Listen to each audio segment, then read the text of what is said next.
Magtungo naman po tayo sa Boracay kung saan isang cleanup drive po ang sinasagawa ng mga otoridad para mapanatili ang ganda ng patok nitong white sand beaches. Nandoon ang ating kapusong si Lar Santiago. Lar.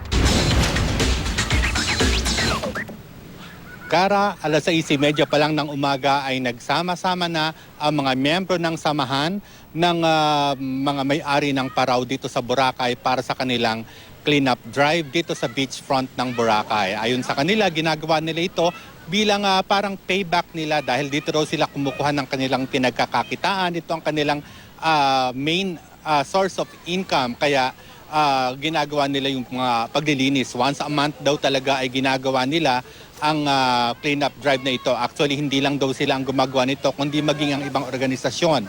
Gusto raw nilang mag-set ng example para doon sa mga ibang tao na dumadayo dito sa isla. At ito ay sa panghihikayat na rin ni Malay Mayor John Yap. Ayon kay Mayor Yap, tinututukan din nila ngayon ng pansin ang peace and order.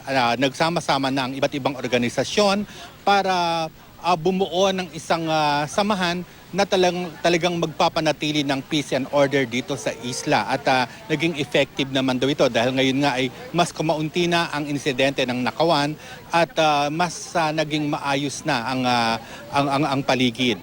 At pagdating naman sa mga tinatawag na commissioners, gumawa na rin ng paraan ang munisipalidad para magkaroon ng mga tao na nakatalaga para kumausap sa mga turista na gustong gumawa ng mga summer fun activities katulad ng parasailing, banana boat riding at island hopping para hindi maloko ang mga turista. Yung mga otorisadong tao lang na itinalaga nila ang pwede raw kausapin. Kara?